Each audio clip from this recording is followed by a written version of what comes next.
Hello everyone. मेरा नाम है भानु गोयल और आज का टॉपिक है क्लोनिंग एंड एक्सप्रेशन वेक्टर। आज हम कुछ बेसिक पॉइंट्स इसके देखेंगे और उसके कुछ क्वेश्चंस करेंगे। चलो देखते हैं cloning vector. Cloning vector is a small DNA sequence used to incorporate gene of interest into the host cell. देखिए नाम से ही पता चल रहा है कि क्या है वेक्टर। वेक्टर मतलब वेहिकल। इस वेहिकल के अंदर हमने अपने जीन ऑफ इंटरेस्ट को इंसर्ट किया है और फिर उस वेक्टर को, उस वेहिकल को हमने होस्ट सेल के अंदर डाल दिया है। क्लोनिंग का मतलब होता है कॉपी। तो इस क्लोनिंग वेक्टर से हम मल्टीपल कॉपीज प्रोड्यूस कर सकते हैं। देखिए जैसे हमारे पास ये वेक्टर है और इसमें हमने अपना जीन ऑफ इंटरेस्ट को इंसर्ट किया है। ठीक है, तो यहाँ पे हमारा जीन ऑफ इंटरेस्ट आ गया। इस वेक्टर को हमने एक होस्ट सेल के अंदर डाला है। अब यहाँ पे होस्ट सेल क्यों चाहिए? ये वेक्टर है, एक जेनेटिक मटेरियल है, ये अपने आप रेप्लिकेट नहीं होगा। इसके लिए एंजाइम्स, न्यूट्रिएंट्स, प्रोटीन्स चाहिए, एक मशीन चाहिए। ये मशीन है होस्ट सेल। जब हम इस वेक्टर को इस होस्ट सेल के अंदर डालेंगे तो उसकी जो मशीनरी है वो उस पर वर्क करेगी और ये जो वेक्टर है ये मल्टीप्लाई होना शुरू कर देगा। मतलब ये एक जैसा ही बनाएगा, अपना कॉपी बनाएगा, बहुत सारा, multiple copies of gene of interest. तो हमें अब जो हमारा जीन ऑफ इंटरेस्ट है उसकी बहुत सारी हमें कॉपीज़ मिल जाएंगी, इसलिए हमने इस होस्ट सेल के अंदर इसको डाला है। देखिए जब हम कहते हैं कि क्लोनिंग वेक्टर है, क्लोनिंग वेक्टर के कुछ एलिमेंट्स हैं कि भाई किसे हम क्लोनिंग वेक्टर कहेंगे, किसे हम एक्सप्रेशन वेक्टर कहेंगे। तो क्लोनिंग वेक्टर के जो कुछ एलिमेंट्स हैं वो देखते हैं। Origin of replication, unique restriction site of multiple restriction enzymes, selectable marker gene, high copy number. ये चार इसके मेजर एलिमेंट्स हैं जो एक क्लोनिंग वेक्टर बनाता है। Origin of replication, origin of replication क्या होता है? जहाँ से हमारा रेप्लिकेशन स्टार्ट होता है। अगर ये नहीं होगा वेक्टर के अंदर तो हमारा रेप्लिकेशन स्टार्ट नहीं होगा, चाहे कितने भी एंजाइम्स, प्रोटीन्स, न्यूट्रिएंट्स सब प्रेजेंट हो होस्ट सेल के अंदर, ओरिजिन ऑफ रेप्लिकेशन होना ज़रूरी है। सेकेंड है unique site of multiple restriction enzyme, मतलब यहाँ पे बहुत सारे रेस्ट्रिक्शन एंजाइम्स की साइट है। RE1, RE2, RE3, ऐसे सो ऑन, बहुत सारे रेस्ट्रिक्शन एंजाइम की यहाँ पे साइट है। और ये रेस्ट्रिक्शन एंजाइम की जो साइट है ये यूनिक है, ये एक ही मिलेगी। ऐसा नहीं है कि जो RE1 है वो यहाँ पर भी मिलेगा और आपको यहाँ पर भी मिलेगा। RE1 एक ही होगा, RE2 एक ही होगा। यूनिक रेस्ट्रिक्शन साइट है ऑफ मल्टीपल रेस्ट्रिक्शन एंजाइम। इसका बेनिफिट क्या है? इसका बेनिफिट ये है कि अगर वेक्टर में बहुत सारी मल्टीपल क्लोनिंग साइट होगी तो सबसे बड़ा बेनिफिट ये है कि अगर हमारे पास सपोज जीन ऑफ इंटरेस्ट है और ये जीन ऑफ इंटरेस्ट सपोज सिर्फ एक ही रेस्ट्रिक्शन एंजाइम से कट हो सकता है, सपोज ECO-R1 से, तो हम ECO-R1 को इससे कट करेंगे और फिर अपने जीन ऑफ इंटरेस्ट को इसमें लाइगेट करेंगे। ठीक है, अगर हमारे पास एक ही रेस्ट्रिक्शन साइट होती इस वेक्टर में और सपोज ECO-R1 की नहीं होती, किसी और ही HIND3 की होती, लेट्स से यहाँ पे हमारे पास एक जीन ऑफ इंटरेस्ट है, उसमें तो ECO-R1 की साइट है और जो हमारे पास वेक्टर है उसके अंदर HIND3 की साइट, ये सिर्फ एक ही साइट है, तो हम इसको HIND3 से कट कर सकते हैं, इसको ECO-R1 से।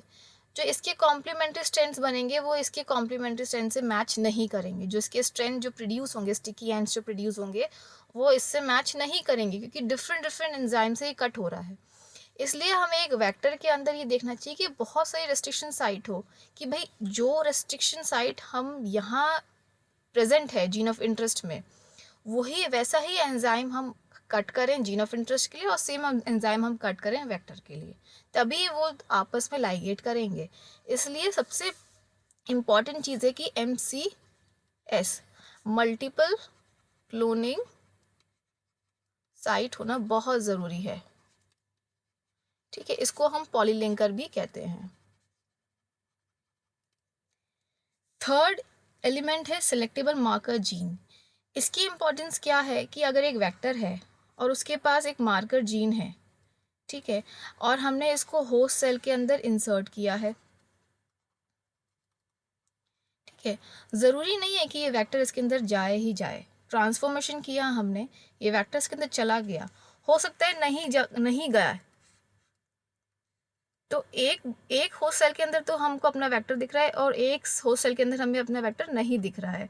तो अब हम इन दोनों सेल को कैसे डिफ्रेंशिएट करेंगे? इसके लिए हमारे पास सिलेक्टेबल मार्कर जीन होता है कि हम वही वाला होस्ट सेल पिक करेंगे जिसके अंदर हमारा वेक्टर है, उसी की स्टडी हमें करनी है। जिस होस्ट सेल के अंदर हमारा वेक्टर नहीं है उसकी स्टडी तो हमें करने की ज़रूरत ही नहीं है। तो उस चीज़ को डिफ्रेंशिएट करने के लिए हमने सिलेक्टर जीन रखा है। नेक्स्ट है हाई कॉपी नंबर। जितना ज़्यादा हमारा वेक्टर मल्टीप्लाई होगा होस्ट सेल के अंदर, उतना ज़्यादा हमको जीन ऑफ इंटरेस्ट मिलेगा। जैसे ये हमारा वेक्टर है, ये 2 में मल्टीप्लाई होगा, वो 4 में मल्टीप्लाई होगा। जितना ज़्यादा वो मल्टीप्लाई होगा उतना ज़्यादा हमें हमारा जीन ऑफ इंटरेस्ट मिलेगा। अगर ये लो कॉपी नंबर होता है तो हमारे वेक्टर कम प्रोड्यूस होते हैं होस्ट सेल के अंदर, तो ये भी हमें नहीं चाहिए। और बहुत वेरी हाई कॉपी नंबर भी नहीं चाहिए, क्योंकि उससे क्या होगा, इतना सारा वेक्टर बन जाएगा होस्ट सेल के अंदर कि होस्ट सेल पे भी इफ़ेक्ट हो सकता है, उसकी मशीनरी भी ख़राब हो सकती है, क्योंकि इतने सारे वेक्टर्स बनने के लिए काफ़ी सारा एंजाइम, काफ़ी सारे न्यूट्रिएंट्स, प्रोटीन्स, बहुत सब कुछ चीज़ें चाहिए। इसलिए एक रेगुलेटेड मैनर होना चाहिए कॉपी नंबर का। पर जनरली क्वेश्चंस में क्या दे रखा होता है, हाई कॉपी नंबर। तो अगर हम हाई कॉपी नंबर दे रखा है तो उसको टिक करेंगे, और रेगुलेटेड मैनर दे रखा है तो उसको टिक करेंगे। इसके एग्जांपल्स क्या क्या हैं क्लोनिंग वेक्टर के? Plasmid, cosmid, phages, bacterial artificial chromosome, yeast artificial chromosome, mammalian artificial chromosome. चलिए देखते हैं एक डायग्राम। PBR322 एक ये वेक्टर है जो कि इतने किलो बेस का है, ठीक है। इसके अंदर क्या है? इसके अंदर ओरिजिन ऑफ रेप्लिकेशन है, रेस्ट्रिक्शन साइट है, यहाँ से लिखे यहाँ तक है, इतनी बड़ी हमारी मल्टीपल क्लोनिंग साइट है, ठीक है। PST1 है, EcoR1 है, HIND3 है, इस सब हमारी मल्टीपल क्लोनिंग साइट है, पर सब हैं यूनिक। फिर हमारे पास ampicillin resistance and tetracycline resistance selectable markers हैं, जो कि हमें ये बताते हैं जब हम इसको प्लेट करेंगे एंटीबायोटिक वाले एंटीबायोटिक वाले प्लेट में, जब हम इसको प्लेटिंग करेंगे बैक्टीरिया की, तो हमें पता चलेगा कि कौन सा बैक्टीरिया मर गया, कौन सा नहीं मरा। उसके बेसिस पे हम ये पता लगा सकते हैं कि किसके अंदर हमारा वेक्टर गया है और किसके अंदर हमारा वेक्टर नहीं गया है। तो PBR322 के अंदर 2 हमारे सेलेक्टेबल मार्कर्स होते हैं। एक हमारा एक और वेक्टर है PUC18, जो इतने बेस पेयर का है, और इसके अंदर देखिए 2 सिलेक्टेबल मार्कर कौन से? एम्पसिन रेजिस्टेंस और लेग्जेडजीन। ये दोनों सिलेक्टेबल मार्कर हैं। इससे हम पता लगाते हैं कि भाई किसके अंदर हमारा होस्ट सेल है, किस होस्ट सेल के अंदर हमारा वेक्टर है और किसके अंदर नहीं है। इसके अंदर प्रमोटर है, देन ऑपरेटर, प्रमोटर, देन ओराई, ये बहुत इंपॉर्टेंट है, ओराई, ठीक है। ये हमारा एक मल्टीपल क्लोनिंग साइट भी है, यहाँ पे देखिए इस लेग्जेडजीन के अंदर, ठीक है। तो ये हमारे हैं क्लोनिंग वेक्टर। कुछ क्वेश्चन देखते हैं। Which of the following characteristic is undesirable in cloning vector? हमें कौन कौन सा नहीं चाहिए? सेल्फ रेप्लिकेटिंग चाहिए, क्योंकि जितना सेल्फ रेप्लिकेटिंग होगा उतना हाई कॉपी नंबर होगा, वो अपने आप मल्टीप्लाई करेगा और वेक्टर को की कॉपी प्रोड्यूस करेगा। हाई कॉपी नंबर जितना ज़्यादा होगा उतना ज़्यादा हमें वेक्टर मिलेगा, उतना ज़्यादा हमें जीन ऑफ इंटरेस्ट मिलेगा। Vulnerable of several sites to a restriction enzyme? No, हमारा यही तो था यूनिक रेस्ट्रिक्शन साइट, क्योंकि इसमें क्या है कि हमारी जो एक रेस्ट्रिक्शन एंजाइम है वो एक ही साइट पे कट करना चाहिए, सेवरल साइट पे कट नहीं करना चाहिए। एक रेस्ट्रिक्शन एंजाइम जो है वो एक ही साइट पे कट करेगा, ये दूसरा रेस्ट्रिक्शन एंजाइम हमारा कट करेगा दूसरी साइट पे। तो vulnerable at several site to restriction enzyme, इसका मतलब है कि एक रेस्ट्रिक्शन एंजाइम से हम सेवरल साइट पे कट नहीं कर सकते, ये गलत फीचर है, ये अनडिजायरेबल फीचर है, ठीक है। स्मॉल इन साइज, छोटा होना चाहिए वेक्टर। अगर वेक्टर हमारा बड़ा है, फिर उसके अंदर हमने अपना जीन ऑफ इंटरेस्ट भी डाला है, तो कितना बड़ा वेक्टर हो जाएगा, कितना बड़ा रिकॉम्बिनेंट वेक्टर हो जाएगा, और फिर उसको हम होस्ट सेल के अंदर भी डालेंगे। तो इतने बड़े वेक्टर को होस्ट सेल के अंदर डालना थोड़ा मुश्किल काम है, इसलिए कहते हैं कि थोड़ा छोटा वेक्टर होगा, फिर हम अपना जीन ऑफ इंटरेस्ट भी डालेंगे और फिर उसको हम होस्ट सेल के अंदर डालेंगे। तो एक स्मॉल साइज होना बहुत ज़रूरी है। तो सेल्फ रेप्लिकेटिंग होना चाहिए, हाई कॉपी नंबर होना चाहिए, स्मॉल इन साइज होना चाहिए। वनरेबल और सेवरल साइट नहीं होना चाहिए, यूनिक रेस्ट्रिक्शन साइट होनी चाहिए, एक ही साइट पे कट करे, वन साइट पे ही कट करे। ठीक है, तो ये अनडिजायरेबल फीचर है क्लोनिंग वेक्टर के लिए। नेक्स्ट क्वेश्चन देखते हैं। Multiple cloning site contains many copies of a clone gene, allow flexibility in the choice of restriction enzyme for cloning, allow flexibility in the choice of organism for cloning, contains many copies of the same restriction site, enzyme site। Multiple cloning site क्या होती है? जहाँ पे बहुत तरह के हमारे restriction enzymes की साइट प्रेजेंट है। ठीक है, ये हमें एक फ्लेक्सिबिलिटी देती है कि भाई कोई सा भी रेस्ट्रिक्शन एंजाइम यूज़ कर लो, ये कट हो जाएगा। यहाँ पे जितनी भी रेस्ट्रिक्शन एंजाइम्स हैं उनमें से कोई सा भी आप यूज़ कर लो तो हमारा जो वेक्टर है उसको हम कट कर सकते हैं। ठीक है, तो देखिए इसमें क्या लिखा है option, contain many copies of a clone gene. Clone gene का क्यों भाई इसमें कॉपीज करेगा? ये तो क्लोनिंग साइट है, रेस्ट्रिक्शन साइट है जहाँ पे हम अपने जीन ऑफ इंटरेस्ट को डालेंगे। ठीक है, allow flexibility in the choice of restriction enzyme, हमें ये चॉइस देगा कि भाई आप कोई सा भी यूज़ कर लीजिए रेस्ट्रिक्शन एंजाइम क्लोनिंग के लिए। ये आंसर सही है। Allow flexibility in the choice of organism, ये भी गलत है। वेक्टर है, प्लाज्म, अगर ये प्लाज्मिड है तो इसके लिए यही ऑप्शन है कि वो बैक्टीरिया में जाएगा। अगर ये फाज का डीएनए है, वायरल डीएनए, तो वायरस में जाएगा। तो ये हमें चॉइस नहीं देता है। It contains many copies of same restriction site, ये तो फंडा ही नहीं है, यहाँ पे तो यूनिक रेस्ट्रिक्शन साइट का फंडा है। तो same copies of many copies of same restriction site, ये नहीं है, ये ऑप्शन सबसे गलत है, क्योंकि इसमें लिखा है मैनी कॉपीज मतलब एक ही रेस्ट्रिक्शन साइट की बहुत सारी कॉपीज होंगी, नहीं, एक रेस्ट्रिक्शन साइट की एक ही कॉपी होगी। ठीक है, तो इसका आंसर है B, it allows flexibility in the choice of restriction enzymes for cloning. Next देखते हैं, which of the following element must be present in plasmid cloning vector, क्या क्या होना चाहिए? ओरिजिन ऑफ रेप्लिकेशन, जहाँ से रेप्लिकेशन स्टार्ट होगा, सिलेक्टेबल मार्कर्स जो डिस्टिंग्विश करेंगे कि भाई किस होस्ट सेल के अंदर हमारा वेक्टर है और किस में नहीं है, यूनिक रेस्ट्रिक्शन साइट, क्योंकि एक ही एंजाइम के लिए एक ही साइट होनी चाहिए, and promoter element upstream of unique restriction site, promoter नहीं चाहिए हमें यहाँ पे। प्रमोटर जो होता है वो हम एक्सप्रेशन वेक्टर्स के अंदर यूज़ करते हैं, एक्सप्रेशन वेक्टर्स के अंदर, क्योंकि उसके अंदर हमें आरएनए पॉलीमरेज होता है और वो उस प्रमोटर पे जाके बाइंड करता है और फिर आरएनए बनते हैं और फिर प्रोटीन्स बनते हैं। और क्लोनिंग वेक्टर के अंदर हमें प्रोटीन्स और एमआरएनए नहीं चाहिए, हमें सिर्फ जीन की अपनी कॉपी चाहिए, वो मल्टीपल कॉपीज़ चाहिए बस। इसका एक्सप्रेशन से हमें कोई लेना देना नहीं है, इसलिए प्रमोटर एलिमेंट से भी हमें कोई लेना देना नहीं है। तो इसका आंसर है PQR। नेक्स्ट देखते हैं एक्सप्रेशन वेक्टर। एक्सप्रेशन वेक्टर क्या होता है कि ये वेक्टर है जिसके अंदर हमने अपना जीन ऑफ इंटरेस्ट डाला है, उसका हमें एक्सप्रेशन करना है, मतलब प्रोटीन्स प्रोड्यूस करना है या एमआरएनए प्रोड्यूस करने हैं। उसके लिए सबसे इंपॉर्टेंट चीज़ है ट्रांसक्रिप्शन और ट्रांसलेशन। ट्रांसक्रिप्शन के लिए क्या क्या होना चाहिए? प्रमोटर होना चाहिए, टर्मिनेशन सीक्वेंस होना चाहिए। ट्रांसलेशन के क्या होना चाहिए? जब हमारा एमआरएनए बन गया, एमआरएनए के बाद प्रोटीन बनेगा, तो प्रोटीन बनने के लिए भी हमें कुछ एंजाइम्स चाहिए, जो कि जैसे राइबोसोम चाहिए तो राइबोसोमल बाइंडिंग साइट होनी चाहिए, इनिशिएशन कोडन होना चाहिए, टर्मिनेशन कोडन होना चाहिए, ये सब वेक्टर के अंदर होना चाहिए। फिर हमारा प्रोटीन बन गया, अब इस प्रोटीन को हमें एक्सट्रैक्ट भी करना है। प्रोटीन बन गया तो हमें इस प्रोटीन को आगे एग्जामिन भी करना है कि क्या है ये प्रोटीन, तो इसलिए हमें इसका एक प्यूरिफिकेशन टैग लगाना चाहिए, ऐसी सीक्वेंस हो टैग की कि जिससे कि हम अपने उसको एक्सट्रैक्ट कर सकें प्रोटीन को, तो प्यूरिफिकेशन अटैच करना चाहिए इसके अंदर। सेलेक्टेबल मार्कर होना चाहिए, सेम चीज़ है कि भाई किस होस्ट सेल के अंदर हमारा एक्सप्रेशन वेक्टर आया है और किस सेल में हमारा नहीं आया है, इसके सिलेक्टेबल मार्कर होना चाहिए। वेक्टर साइज वही सेम फंडा, जितना छोटा होगा उतनी हम इजीली अपना जीन ऑफ इंटरेस्ट डाल सकते हैं और फिर उतने इजीली वो होस्ट सेल के अंदर जा सकता है। इसके एग्जांपल्स क्या क्या हैं? ई कोलाई एक्सप्रेशन वेक्टर्स के जो सीरीज़ है उसमें है, देखिए PG एक सीरीज़ है, एक पेट वेक्टर्स की सीरीज़ है। प्लांट में देखें तो TI प्लाज्मिड की एक TI प्लाज्मिड है वेक्टर का। मैमलिन में देखें तो एडिनो वायरल वेक्टर है, PSV है, PCMV है। सेल फ्री सिस्टम में क्या है, हम सेल लाइसेट लेते हैं प्रोटीन्स को बनाने के लिए, इन विट्रो करते हैं हम ये सब चीज़ें, ये बहुत ही इंपॉर्टेंट है, इसको हम डिटेल स्टडी भी पढ़ेंगे।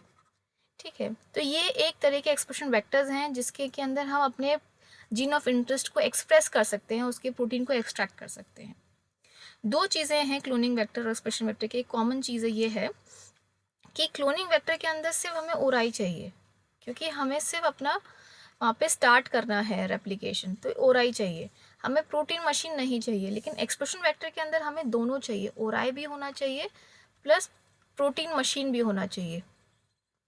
प्रोटीन मशीन में क्या क्या आता है, सब चीज़ें आती हैं, प्रमोटर,